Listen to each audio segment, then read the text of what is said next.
Dans les manuscrits, c'est-à-dire dans les vieilles Bibles en grec, il y a parfois un volume du Nouveau Testament pour les lettres de Paul, un pour les évangiles, puis un pour les autres lettres. Et il y a vraiment une séparation entre les lettres de Paul, donc l'épître aux Romains, l'épître aux Galates, les deux les épîtres aux Corinthiens, euh, Philémon, Philippiens, Colossiens. Qu'est-ce qu'il a encore écrit, Paul? Tite et Timothée.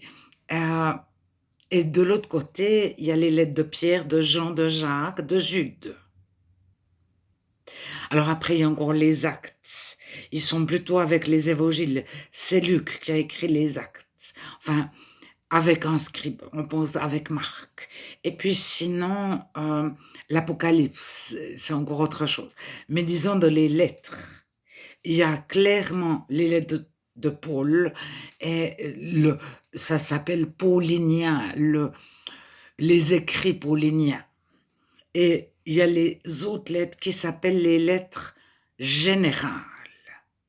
En anglais, et certaines fois les lettres catholiques.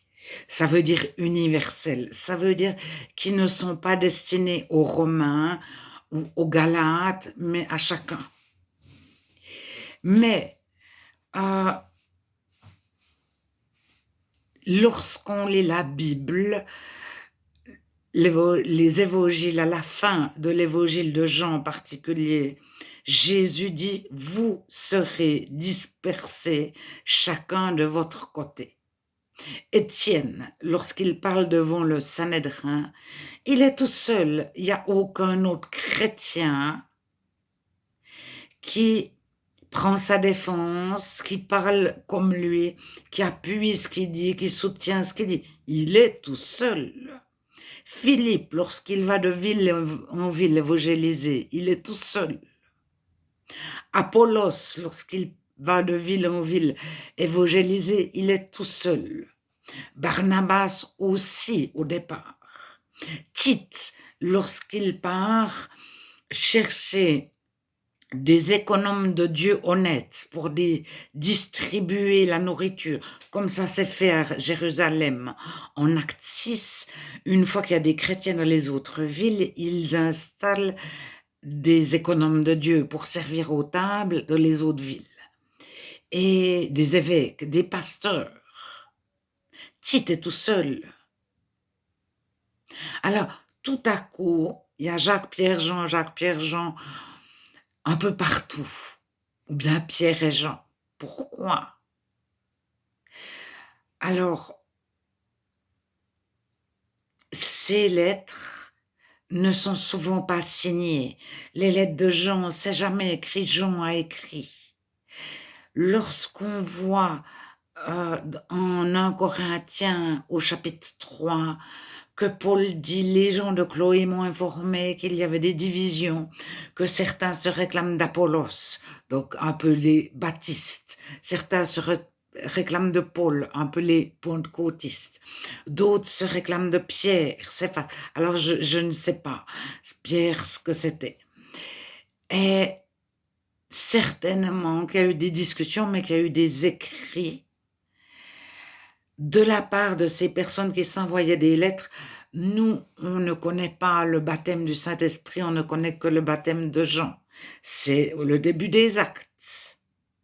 C'est Apollos qui ne connaissait que le baptême de Jean et qui évangélisait et qui baptisait les gens avec le baptême de Jean. Et Paul arrive: mais vous avez pas reçu le baptême du Saint-Esprit. Nous n'avons pas même entendu dire qu'il existait le Saint-Esprit. Alors, il est bien dit que Apollos enseignait de façon juste tout ce qui concerne Jésus. Mais il y avait des différences entre les premiers chrétiens. Paul les souligne, certains font des différences entre les jours, le sabbat, un jour de fête, d'autres les estiment tous égaux. Certains ne mangent que de la viande, enfin que des légumes plutôt, d'autres de la viande et des légumes. Certains mangent de la viande sacrifiée aux idoles. Paul dira, pensez non pas à votre conscience, mais à celle de l'autre. Si l'autre est choqué parce que vous mangez de la viande sacrifiée aux idoles, pensez à ce que l'autre va penser. Ne faites rien pour vous-même. Si vous-même, vous savez que c'est pas très important, pour une autre personne, ça peut être immensément important. Pensez à lui. Je pense que c'est 1 Corinthiens 8. Il y a longtemps, longtemps que j'ai pas lu. Mais ça doit être 1 Corinthiens 8, 9, 10 sur les... Je sais plus maintenant. Je peux vous retrouver la référence. Mais à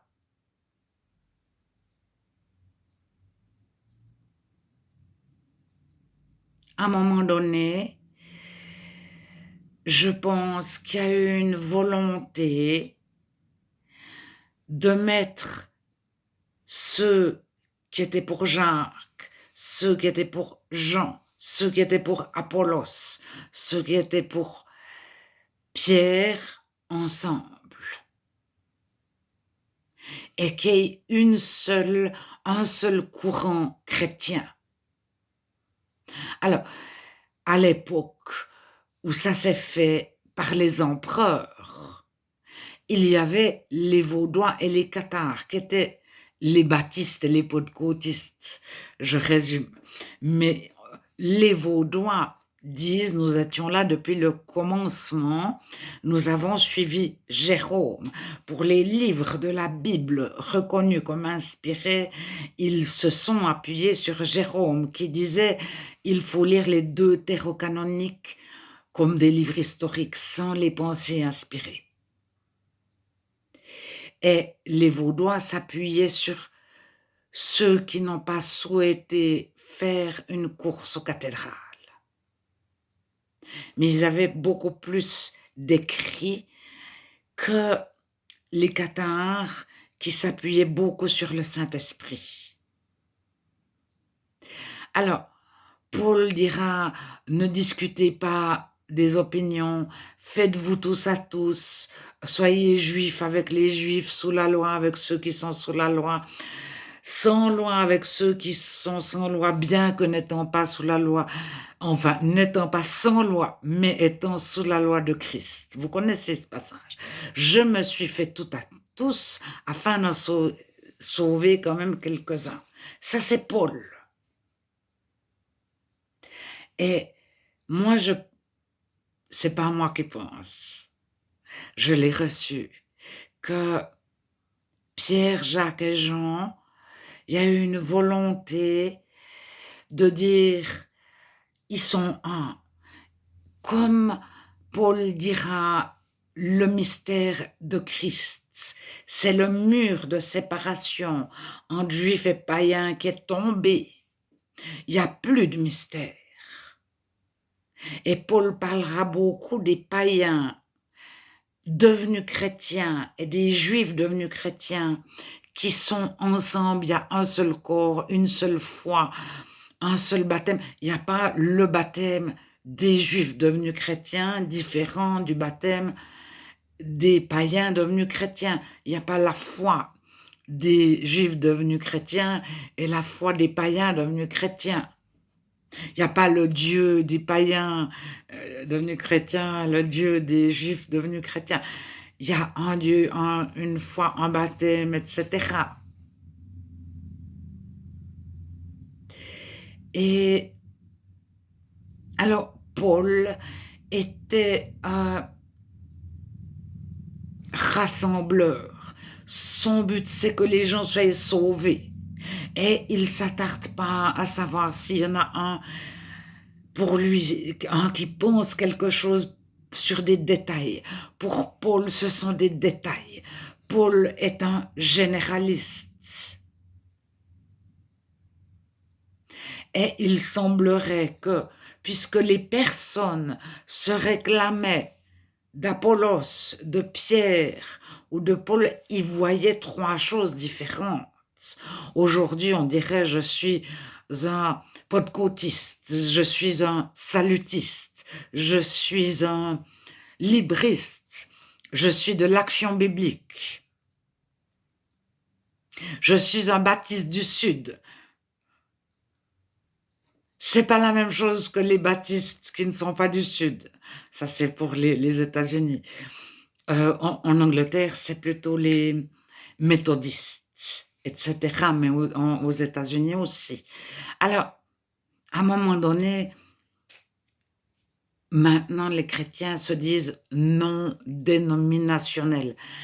Ils se disaient évangéliques, puis après, il y a eu tellement de choses bizarres parmi les évangéliques qui se sont dit non dénominationnels, sans dénomination, chrétiens, disciples, etc.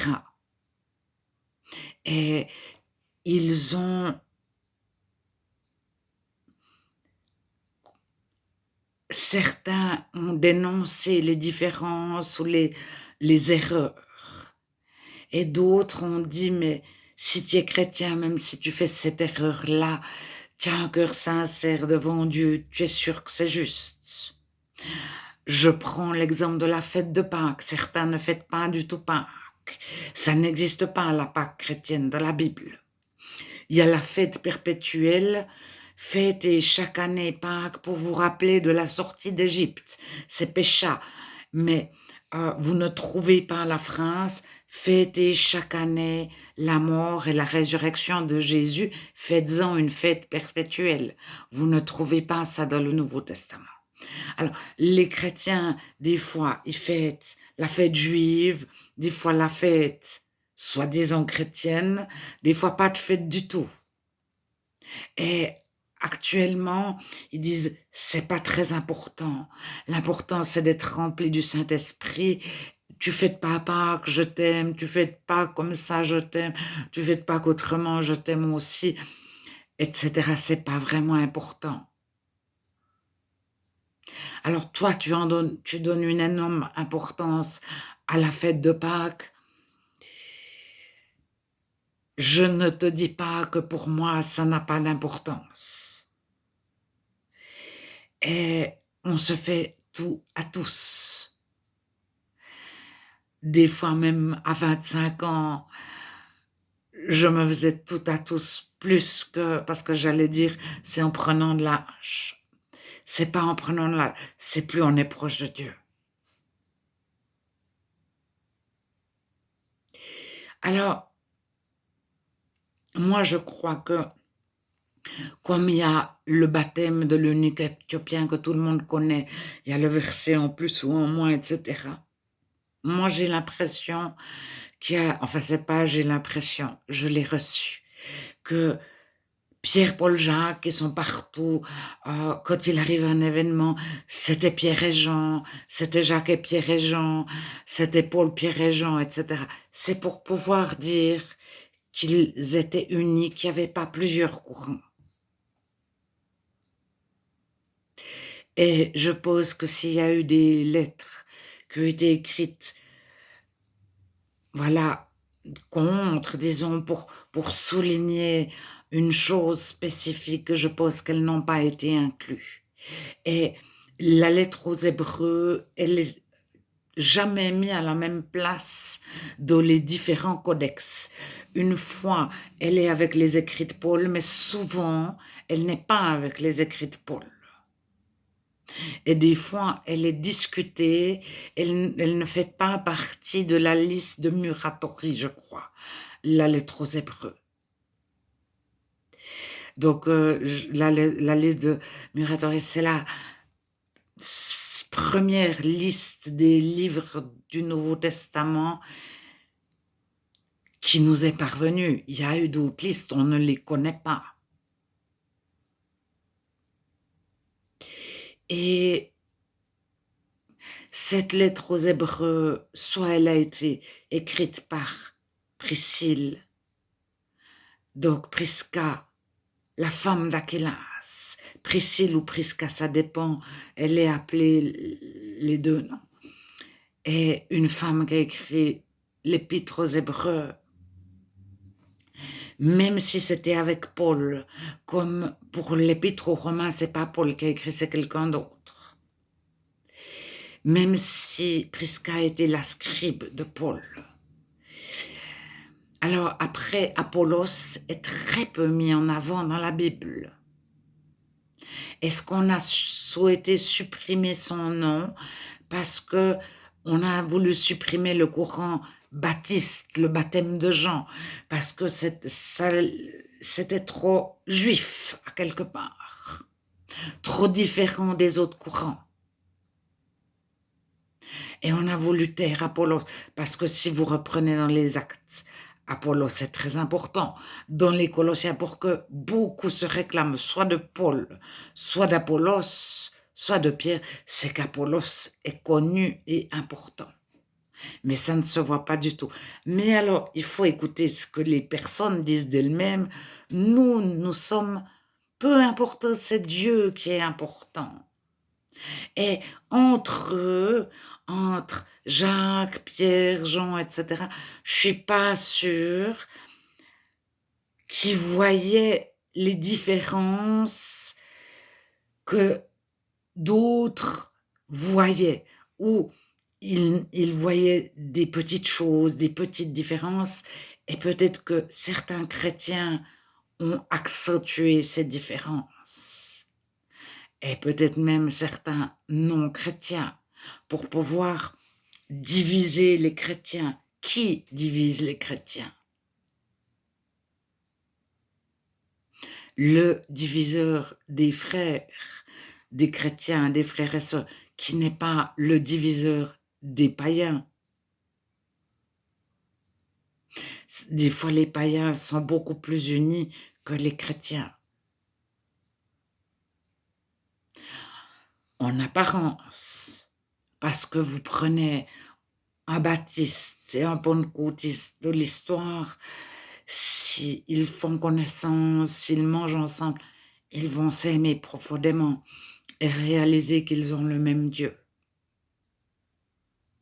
Et que sur 300 choses, ils sont d'accord avec 290 choses, 290.